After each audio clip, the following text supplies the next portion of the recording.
Assalamu alaikum wa rahmatullahi wa barakatuh. I would like to wish all of you a warm welcome on behalf of UCT MSA to our Islamic Finance Workshop. It gives me great pleasure to introduce our esteemed guest speaker for today, Mufti Ismail Desai from Global Islamic Financial Services. Mufti Ismail Desai is an internationally reputed Sharia advisor and investment banker who currently serves as a special advisor to various Islamic financial institutions, Islamic banks, investment entities, central banks, and educational institutes around the world. So today you are joined by myself, Nasreen, Nureen, and Ilyas, who will be your co-hosts. And we kindly request people to please send their questions via the chat room during the session, and inshallah Mufti will try his best to answer all the questions, inshallah. We would like to ask Mufti to recite Surah Fatiha, inshallah. Shukran.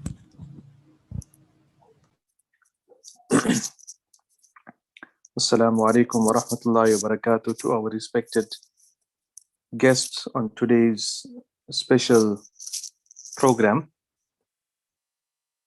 I would like to begin with a short qira'ah and we will continue today's session inshallah. أعوذ بالله من الشيطان الرجيم بسم الله الرحمن الرحيم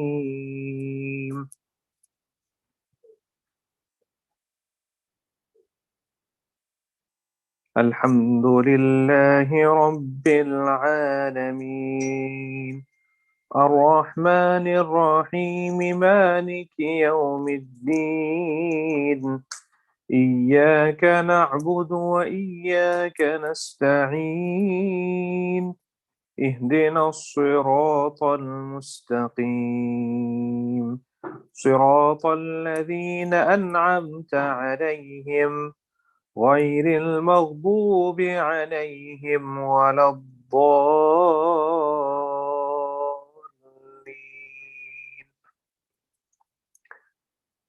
بسم الله الرحمن الرحيم قل هو الله أحد الله الصمد لم يلد ولم يولد ولم يكن له كفوا أحد صدق الله العظيم.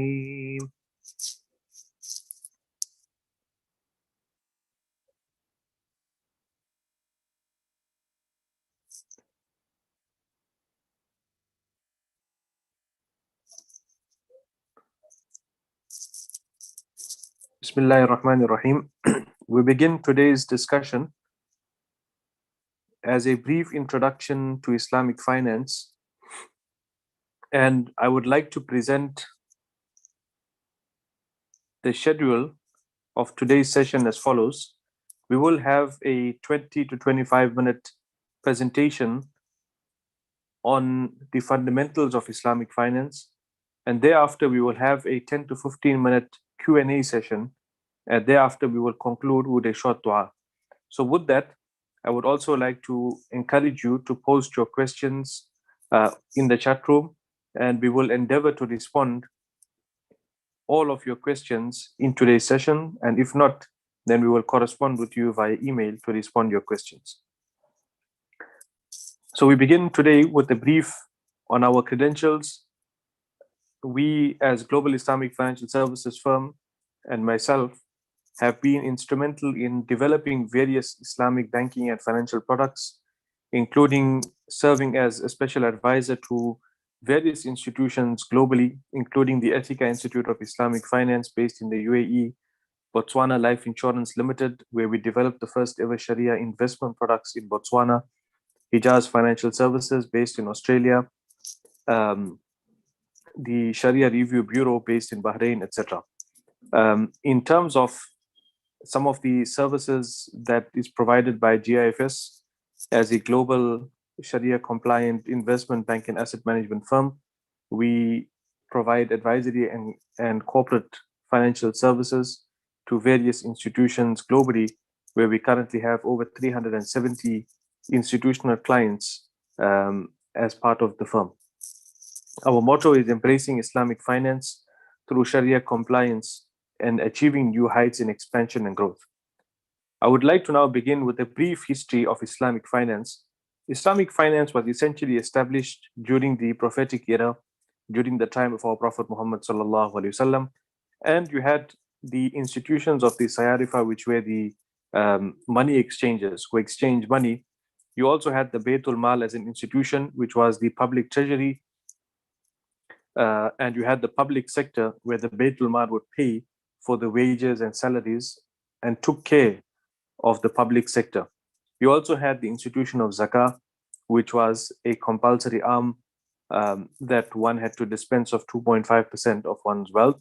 And you had the Ashabu Suq, who were what is termed as the public monitors. And these monitors would then review the transactions of the masses to ensure that their transactions were Sharia compliant. And in fact, it has been stated that Umar radiallahu anh, the great Khalifa of Islam, used to inspect the marketplace himself, and he used to walk around in the marketplace of Medina and ensure that all of the participants in the marketplace conformed to the laws of Sharia. And there are various examples of this mentioned in the Hadith, etc. So from that stage, during the prophetic era, right up to the early 1900s, the Islamic financial system was largely distorted due to imperialism and colonialism in various Muslim-dominated countries. And this had caused a massive impact on the financial system of the Muslim economies, where they were primarily controlled by the West. However, we find that in the early 1970s, the Dubai Islamic Bank and the Islamic Development Bank were formed with the intention of promoting Islamic finance. But however, one of the earliest examples of Islamic finance was what is called the Mutghamar Savings Project, which was established by a group of peasant farmers in the Upper Nile area of what is today known as Egypt. And they had formed a cooperative savings club on Sharia principles, as they did not want to earn interest on their income. And that cooperative today is now what is known as the Faisal Bank, which is one of the largest banks in Egypt, and it is a fully fledged Islamic bank. And you have also the Islamic capital markets that was established in the early 1950s to the 1970s. And another example of Islamic finance in terms of its early history was the Tabung Haji Fund, which is the Malaysian fund for pilgrims traveling for the Hajj. And they collected funds in a Hajj fund to send people for Hajj.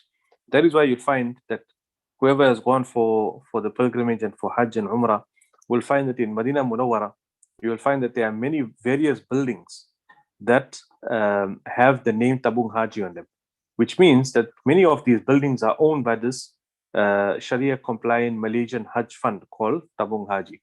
And the returns from there are used to then send people for Hajj, Umrah, etc. Here you'll find on this slide a snapshot of the development of Islamic finance. And as you can see, that from the prior to the 1970s, you had the retail banking. In the 1980s, you had property finance, you had Islamic takaful insurance. In the 1990s, you had equity funds, Islamic securitization. And in the contemporary 2000s, you have more advanced treasury services, and innovative asset management, etc.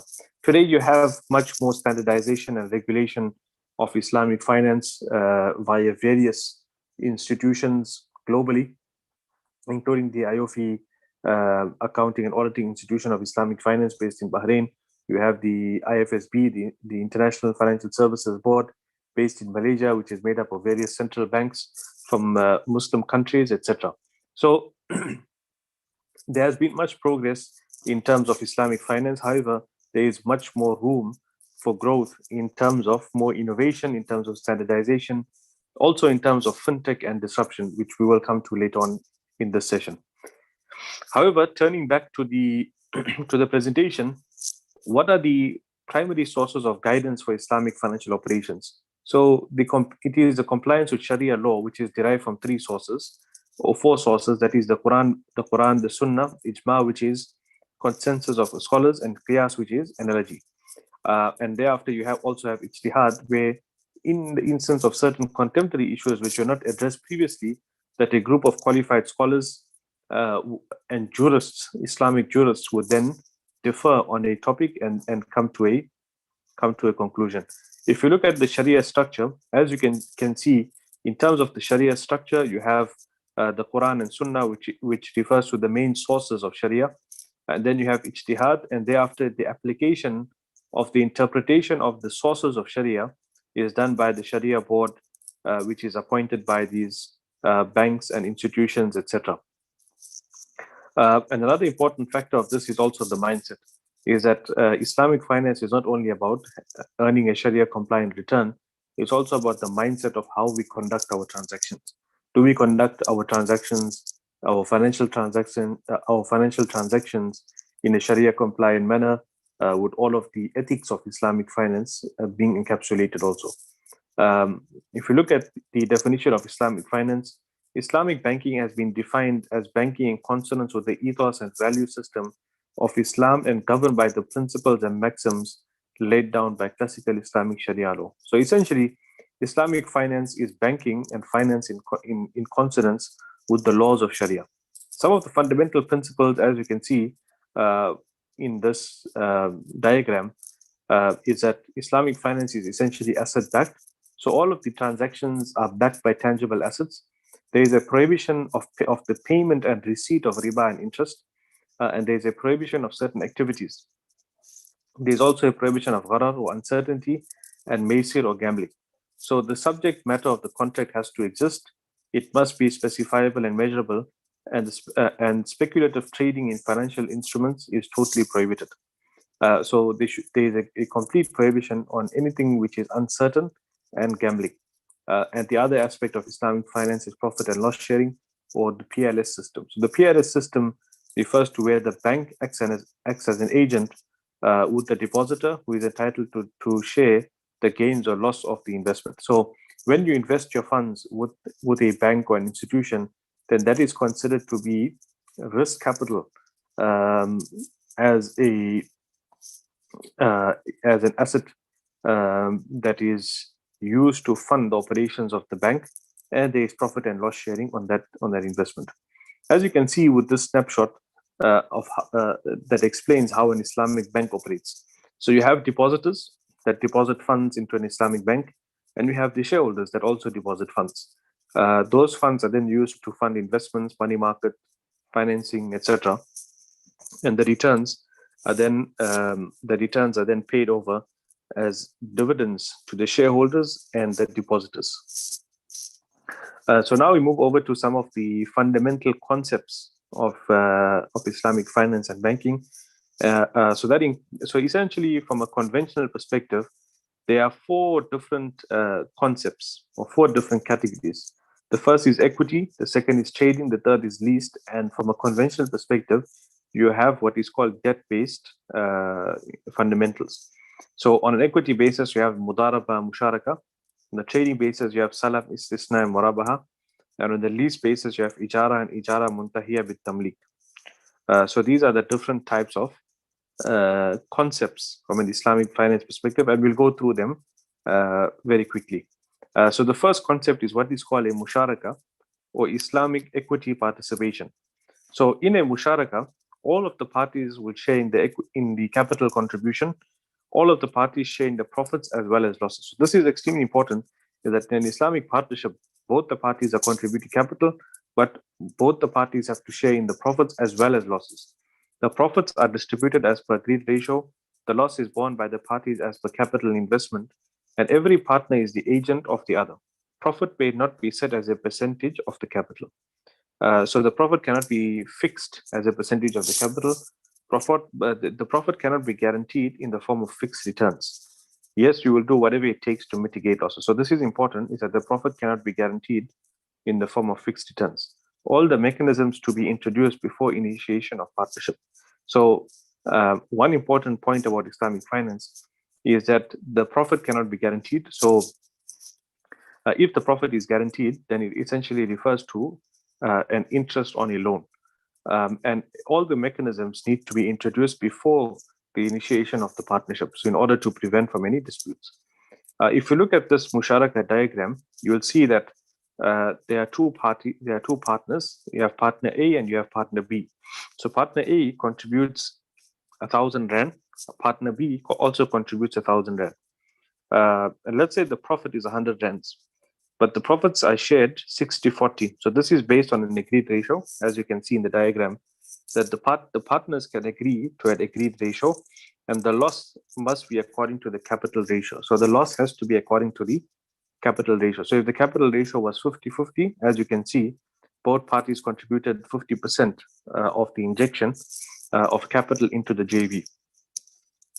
So this is an example of a musharaka. So what are the modern applications of musharaka? So Islamic banks offer musharaka financing facilities for clients by opening funding lines via current accounts. So an Islamic bank, if an institution approached an Islamic bank for musharaka funding of a partnership or equity capital, then the bank would open up a current account. And obviously the bank would then sign the master musharaka agreement to make sure that all of the duties are designated upfront. So some of the common products of musharaka include diminishing musharaka, project financing, import financing, working capital financing, securitization, Islamic current accounts, running facilities, etc. So these are examples of a musharaka. Another example of a musharaka product is what is called a diminishing musharaka. So what is a diminishing musharaka? So a diminishing musharaka refers to where, let's say person A requires an asset. Person A, say Yusuf, requires to purchase a house. So Yusuf will then approach the bank and say, I have a 20% deposit, but I don't have the remainder of the 80% of the funds. So the bank would say, we'll appoint you as an agent. You purchase the house, and we essentially share in the actual asset. So the bank becomes a partner or part shareholder in the asset. So let's say the house was purchased for 100,000 rand, and the client, which is Yusuf, invested 20,000 rand. So now Yusuf becomes a partner with the bank in that asset. But obviously, it's not in the bank's interest to be a partner with Yusuf. The bank simply wants to make a profit and move on. So the bank would then sell its units, its 80% shares upfront for a fixed markup to Yusuf over a term. So let's say the bank says, look, my profit is 50,000 rand, for example, over a 20-year term. So the bank will sell its 80% shares to Yusuf for 80,000 rand plus 50,000 rand, which is 130,000 rand. And the bank is also entitled to charge a rental fee for its 80% share in the property asset. So as you can see from the diagram, you have the bank and the eventual owner that become shareholders in the asset, and the eventual owner over a 20-year term buys out the bank's share from the bank. So this is a modern example of a diminishing musharaka product. So in other words, it is a musharaka, it is a partnership between the bank and the eventual owner, but it is diminishing. In other words, that the bank eventually sells its shares to the eventual owner. We now move over to the next concept, which is what is called a mudaraba. So a mudaraba is very similar to a musharaka. The main difference to a mudaraba is that one party will contribute the capital, and the other party only contributes his or her management expertise, investment management expertise. Now, in conventional terms, we term this as a sweat equity partnership. So a sweat partnership, in other words, that one party provides his or her sweat and the other party provides investment capital. So there are two types. You have restricted and you have unrestricted types of mudarabas. And the mudaraba is based on a pre-agreed percentage ratio. So in other words, that the loss is borne by the capital investor only, and the working partner loses his services in managing the mudaraba portfolio. So The key difference here between mudaraba and musharaka is that in a mudaraba, the loss is borne by the financial investor only, and the working partner loses his or her services in managing the mudaraba portfolio only. And the mudarib has the sole right to manage the mudaraba portfolio. So there is a famous saying that don't let a sleeping dog bark, which means that if the dog is sleeping, let it continue sleeping. So likewise here, if you are a passive investor, then you'll remain a passive investor. So in a mudaraba, the investor is a passive investor. He has no right to manage the mudaraba portfolio because that's the right of the mudarib or the sweat partner. So as you can see here from this diagram, that the mudarib, which is a sweat partner, contributes his or her services to the venture, and the Rabbul Mal contributes capital. The profit can be based on a pre-agreed ratio, but in the case of loss, all of the monetary loss goes to the Rabbul Mal and not to the mudarib. The mudarib only shares in the loss of services. Now, when we look at the modern application of mudaraba, so Islamic banks offer certificates of deposit or CDs and deposit account facilities or MDAF on the basis of mudaraba. The return of investment and the profit rates are indicative and are not fixed. You have different types of musharaka. You have combined musharaka, mudaraba, and parallel mudaraba, etc. One of the questions that we always receive is that in a mudaraba transaction, you have two parties. The one party has the expertise, and the other party is the financier. But during the interim of the project, the mudarib also needs a salary. So can the mudarib charge a salary to the mudaraba or to the mudaraba partnership? So the answer is no, the mudarib cannot charge a direct fee or salary or wage to the joint venture, but the mudarib can have a separate employment agreement, which is totally independent from the venture in terms of a separate employment agreement from a mudaraba perspective. So this is an answer to joint ventures where one party contributes the capital and the other party contributes his or her services.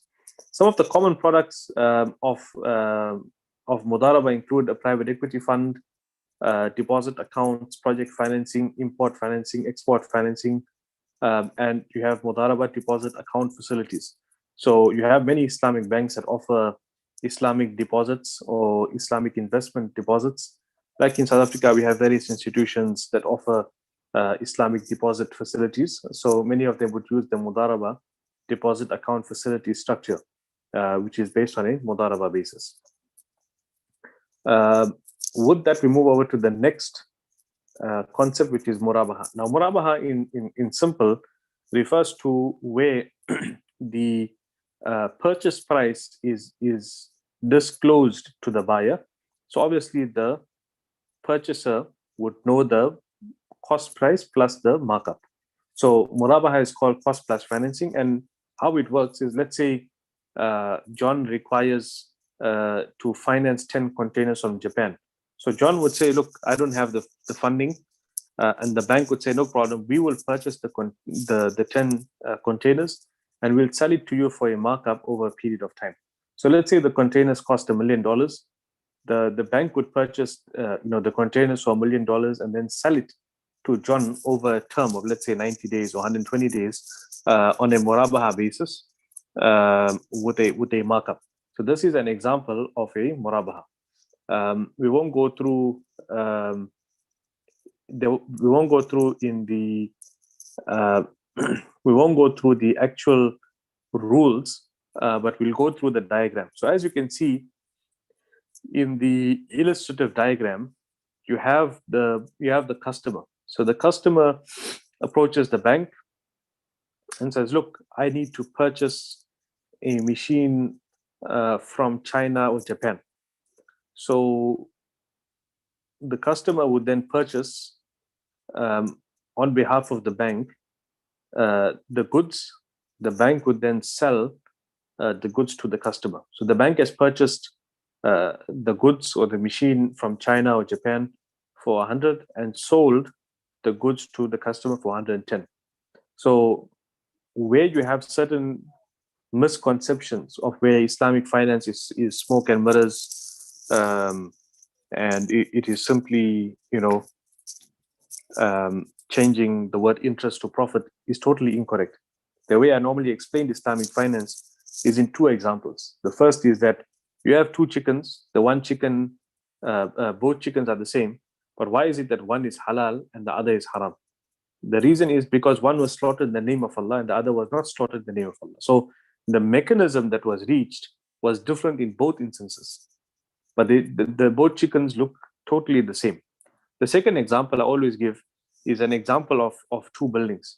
The one building has a solid foundation and the other building does not have a solid foundation. So one building will be strong and the other building will be weak.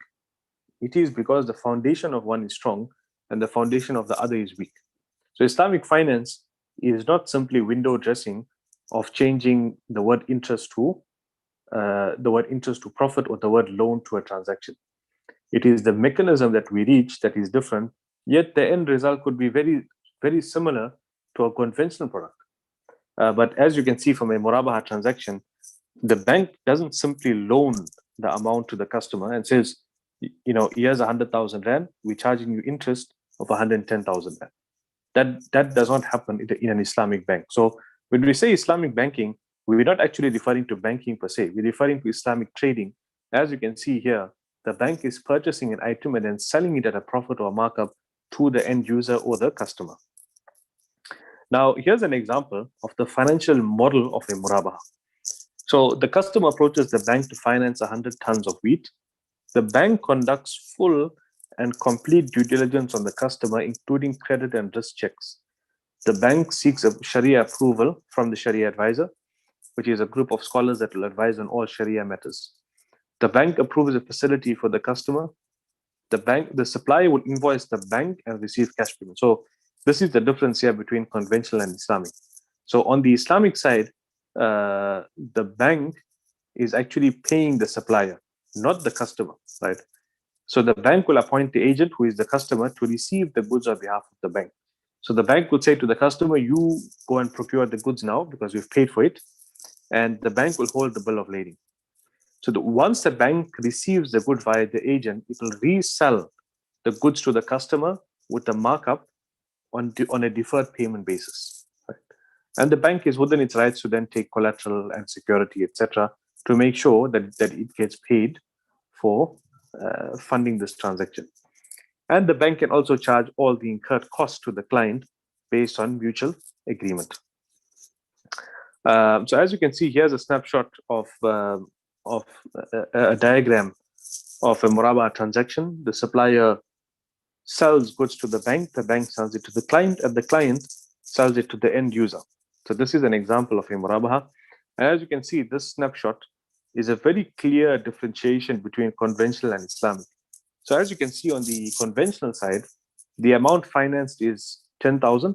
But when you talk of the Islamic side, it's the purchase price. It's not the amount financed. And you have the tenor and you have the selling price. But if you look on the conventional side, you have the interest rate and you have the installment, right?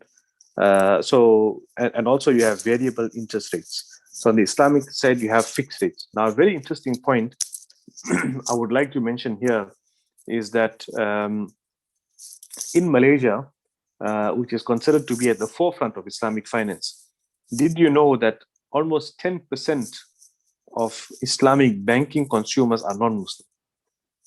And we even have a very similar case in South Africa with certain Islamic financial institutions. A large percentage of the customer base are non-Muslim. Why? Because there is a fixity in pricing. It's considered to be more ethical, etc. And in actual fact, in Botswana, where we developed the first ever Sharia investment products, a large number of the investors in the fund are actually non-Muslim. So imagine that we can also consider Islamic finance to be a great form of dawah, an invitation to Islam to non-Muslims also, where we teach them about our deen and our religion in terms of how we handle and manage our financial activities and affairs. Because Islamic finance is unlike the capitalist system, nor is it like the communist system of of uh, uh, of economics. Islamic finance is in between capitalism and uh, and socialism or communism, where it is regulated by divine law and it is much more ethical, etc.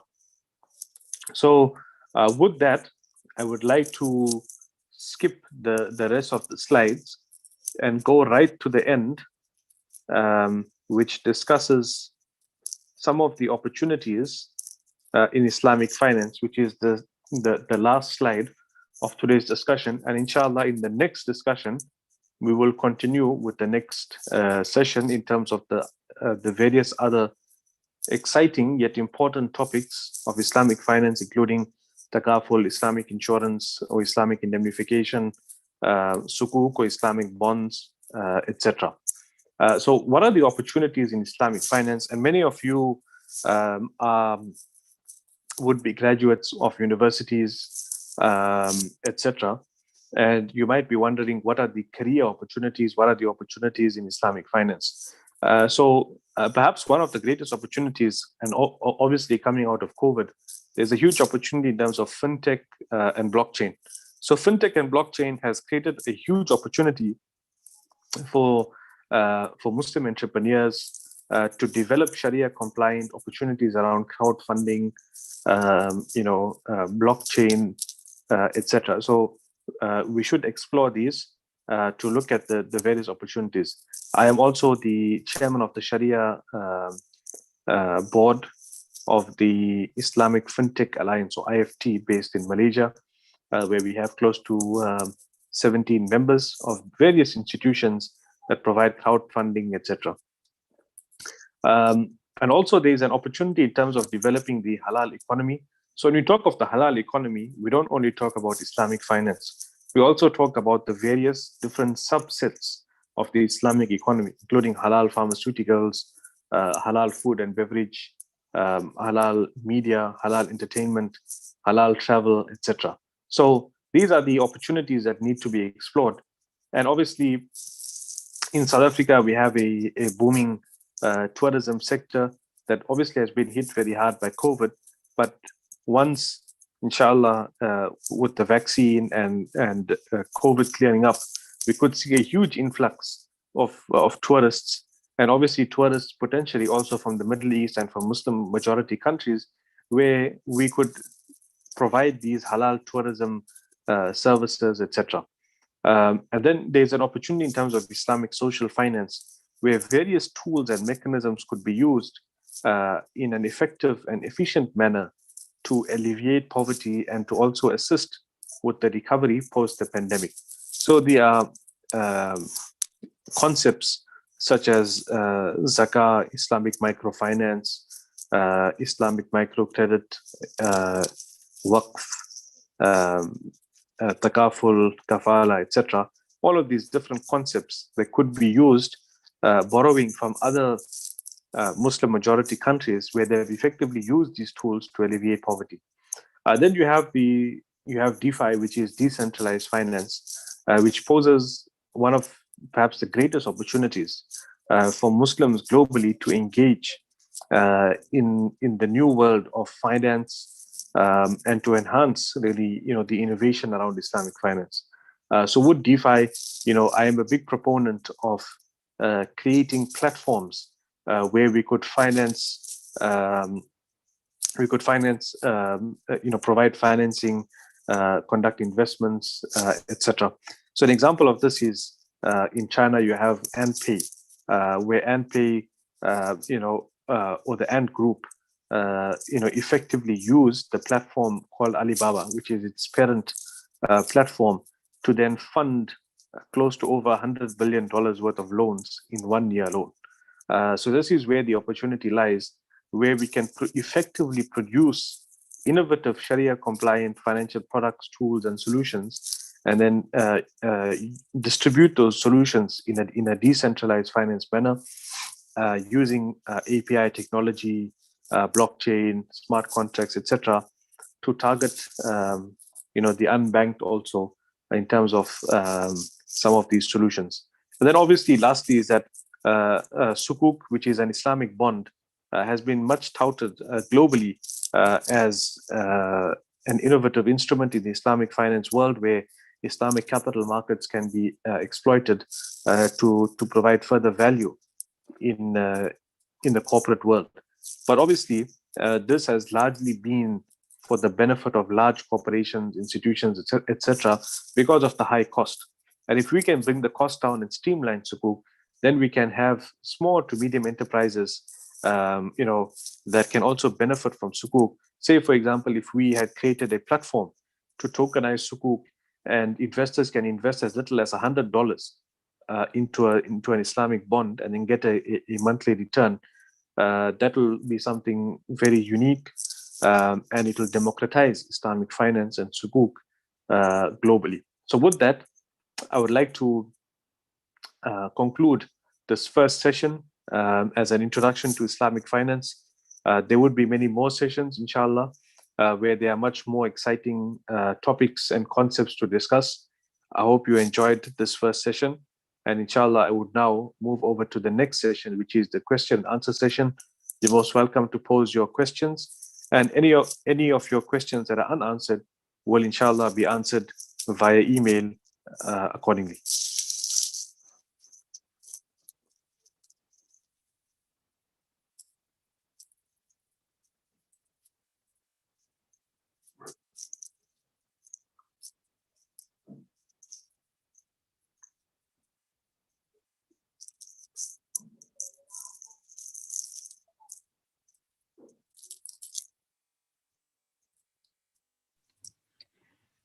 Shukran Mufti for that part of the workshop.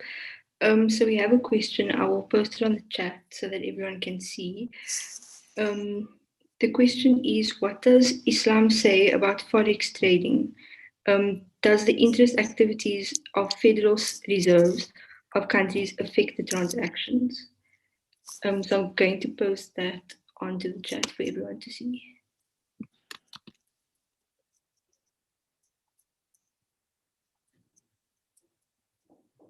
So this is a very important question, and we receive this question almost on a weekly basis. And the answer to the question lies in two things. The first is that from a forex trading perspective, when it comes to trading in currencies, the laws of sarf and money exchange or currency exchange from an Islamic perspective will be applicable. So in other words, when one exchanges gold for gold, or rands or dollars for gold, there are certain rules that need to be applied and followed in order for that money exchange or currency exchange transaction to be Sharia compliant.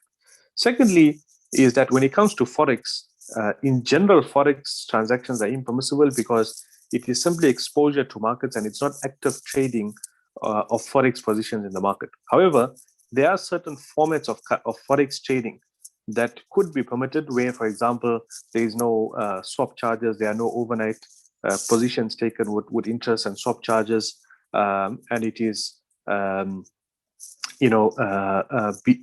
booking via actual liquidity providers in the market, and it's not simply exposure to pricing. So if it can be proven that the trading system that is used for the forex provides actual liquidity via liquidity providers in the market, then this is something to consider whether it can be Sharia compliant or not. I have done extensive work in terms of reviewing the forex system, and I do believe that there could be Sharia compliant solutions around that. And if you had access to any of these brokers, I would be happy to get in touch with them and also discuss with them how these solutions can also be Sharia compliant or made Sharia compliant after we have done investigations with them.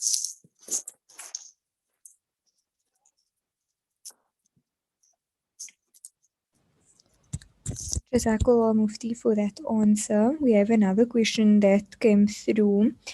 How many contracts are there in Islamic finance? So the contemporary Sharia scholars have mentioned when it comes to the law of Islamic transactions and buyu, there are approximately 48 different transactions that could be conducted. So if I had to exchange an item with another person, there could be 48 different permutations or conceptualizations of that exchange between person A and person B. And one of those we've already mentioned in today's session, which is a murabaha transaction. So there are different formats, and a few examples are examples of tawliya, murabaha, as we've explained. You have al-bay'u bil-ta'ati, bay'u al-'ina, tawarruk, etc., and different other formats of transactions that could occur in an exchange from one person to the next.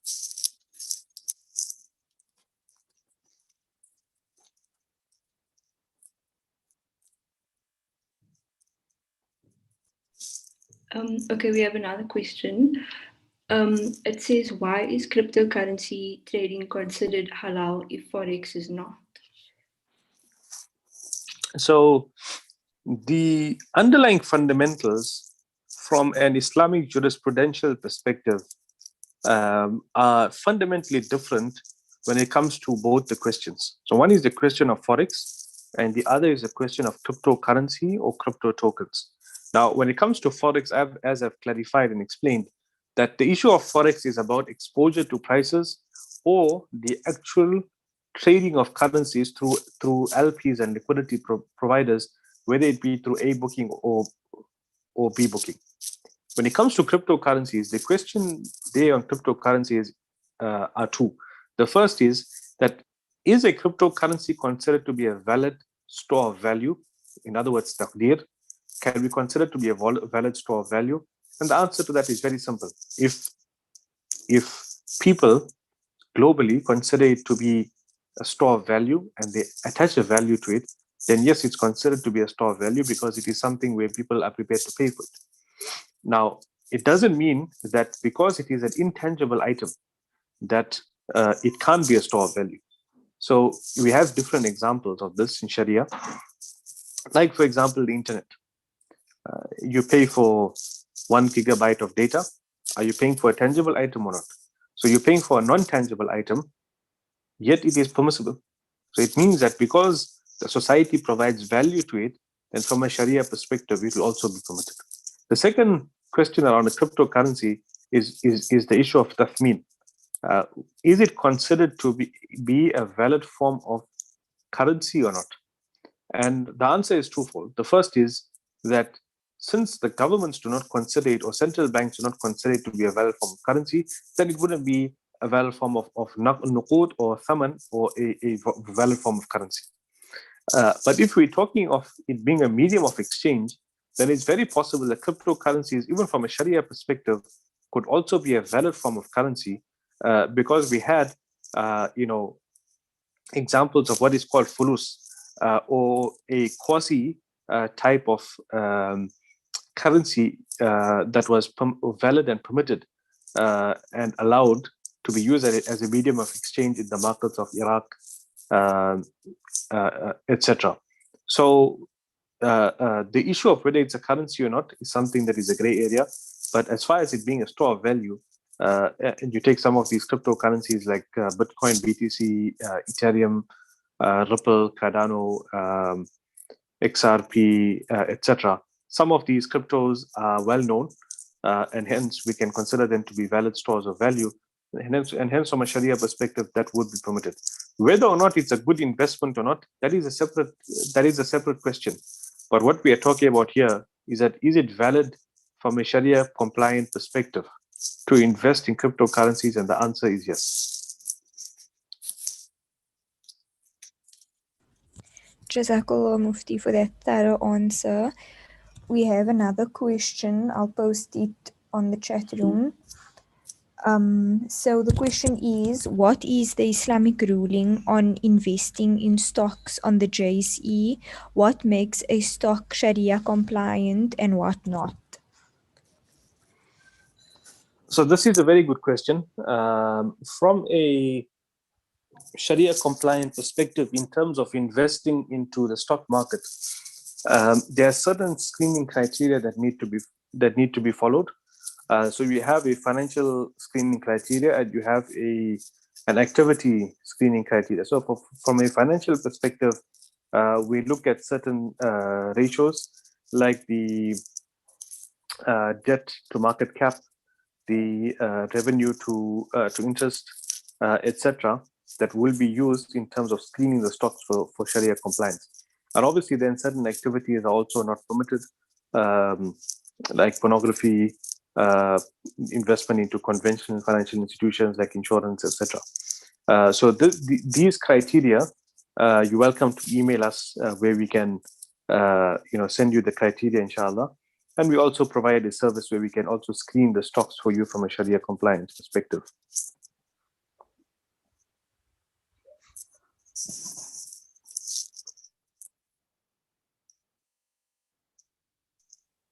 Shukran Mufti for that answer.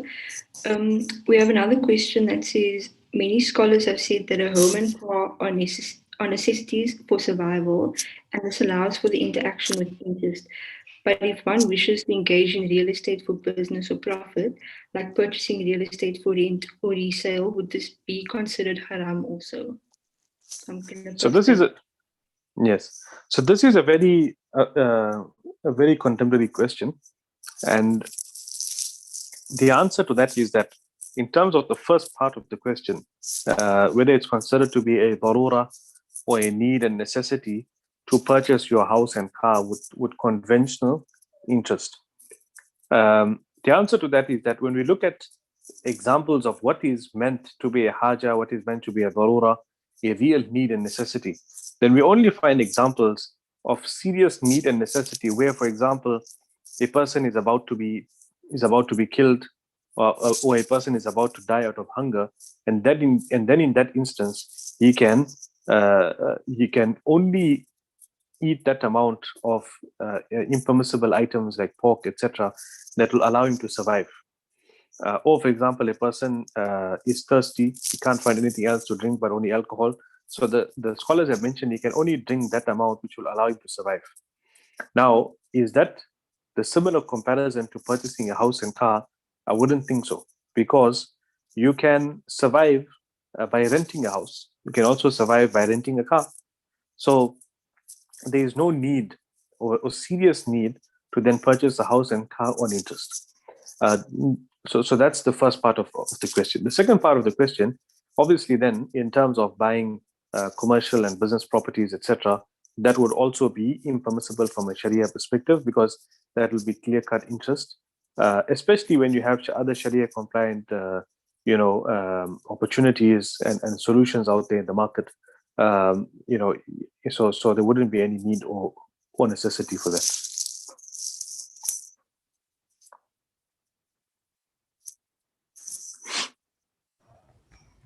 Jazakallah Mufti. I have one more question. What is the best way to invest your money in terms of Sharia compliance? So this is a very good question, and we always get this question. And obviously, there are two things here. The first is that investing, whether it's Sharia compliance investing or any other investing, comes down to fundamentals. And in terms of the fundamentals, I always give people advice, and I give people three advices. The first is that the first rule of investing is don't lose your capital. And the second rule is don't forget the first rule. And this is one of the primary advices that is given by Warren Buffett, who is one of the world's greatest investors. Obviously, not necessarily Sharia compliant investing, but it comes down to fundamentals. And secondly, is we should not be driven by emotions when investing, whether it is fear or greed. So, we refer to this as FOMO, and there are different other terminologies and acronyms that are used. But the fundamental comes down to the same thing, is that we should not be driven by emotions when investing. And the reality of investing is, as they say, the principle is that invest when others are running for the hills, and run for the hills when others are investing. So I guess, post-pandemic, we've seen a very distorted marketplace in terms of pricing because of the excess liquidity. But it should all boil down to fundamentals. Is that what exactly are you investing in? Um, and also the other aspect is when it comes to investing is to ensure that you're investing with a regulated asset manager or broker or financial institution, to make sure that there is an added level of supervision and protection. There are many Ponzi schemes out there and scams where you can get rich quick, and those type of things. But the reality of it is that wealth and riches are earned over a long period of time. There's no get rich quick schemes and that type of thing. And lastly, I would say, from a fundamental perspective, is that the greatest return that one can earn is in one's own education. So if one wants to invest in a certain industry or sector, I would suggest that you understand the sector extremely well. You learn the rules, you learn how it works, and then you invest. Because then with the skill that you've learned, you'll be able to make much more than just a passive investment, especially if one is still young, and has the opportunity to invest over a very long period of time. So as I say, don't be a lazy investor, be a smart investor. And as they say, you have dumb money and you have smart money. So we always have a choice whether we want to be, whether we want to be passive investors, or we want to be smart investors. So I guess that's in terms of fundamentals. And with regards to that, I have also authored a book called Your Brief Guide to Islamic Finance, which has an entire chapter on Islamic investments. And you can download this book from our website called www.gifsrv.com. Again, www.gifsrv.com. I would ask the co-host to also put it up onto the screen, so you can then also download the book, which is a complimentary copy for your own self. But secondly, from a Sharia compliant perspective, we have seen lackluster performance in terms of Sharia compliant equities and stock markets, and hence the opportunity for what is called Sharia compliant alternatives. Now, alternatives are not something that is well known in the South African market to the average investor, simply because we as South Africans, as an investment community, have not been exposed to global markets, and we have primarily invested on the JSE, in the local stock market, have been approached or have been exposed to normal vanilla type of investments. But however, we should look at alternatives, like investments into different sectors like the agricultural sector, telecommunications, etc., where different parties can pool their funds together to earn a Sharia compliant return, which is in excess of normal market related returns. And I've seen certain investments out there where one can earn a 15% return, even a 20% return in a valid Sharia compliant manner. So in other words, it's not as though you are just giving someone over your money and they're promising you a return.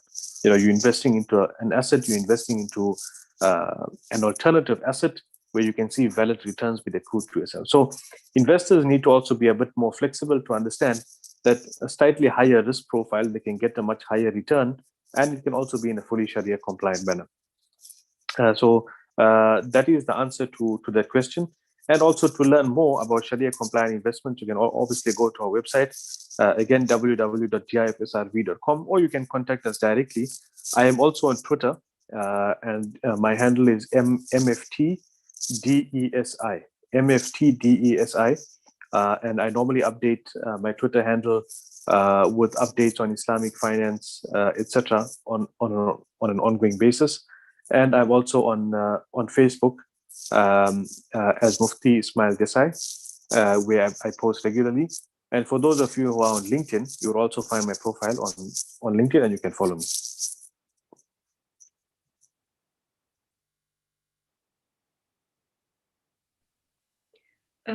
Okay, I think if we could have one last question.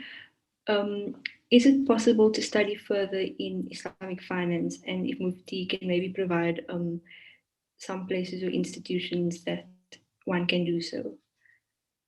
So this is a very good question, and I have also done an interview on Radio Islam International on careers in Islamic finance. So you can also Google that up, and you'll find the entire interview, discussing the different careers on Islamic finance. But I would say two things.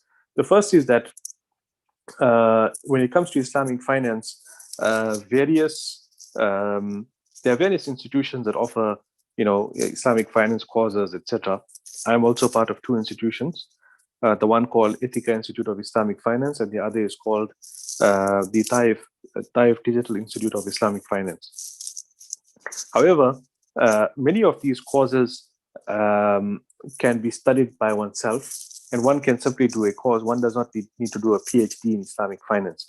So I would advise, prospective entrants into the sector to conclude and aim to achieve a normal conventional degree in conventional finance or banking, and then aim to, gain extra knowledge on Islamic finance by studying some of these courses, etc. Then, in terms of a career path, what we have seen generally are two paths. The first is entrepreneurship in Islamic finance, and it is becoming an increasingly strong opportunity for Muslim entrepreneurs to provide value in terms of the Islamic economic sector or the halal economy. And secondly, is where we see perhaps the most often treaded path is in terms of career entrance, joining a conventional institution, and then seeking to become an entrepreneur with an eye to then develop Islamic Sharia compliant solutions. And we also, as GIFS, have assisted various financial professionals in various roles globally, where they have made the move from conventional to Islamic by us developing the Islamic banking products for them within their institutions. And there are many examples of this globally. There's also an opportunity there in that space where one can pioneer Islamic banking and financial products through the institutions that they serve.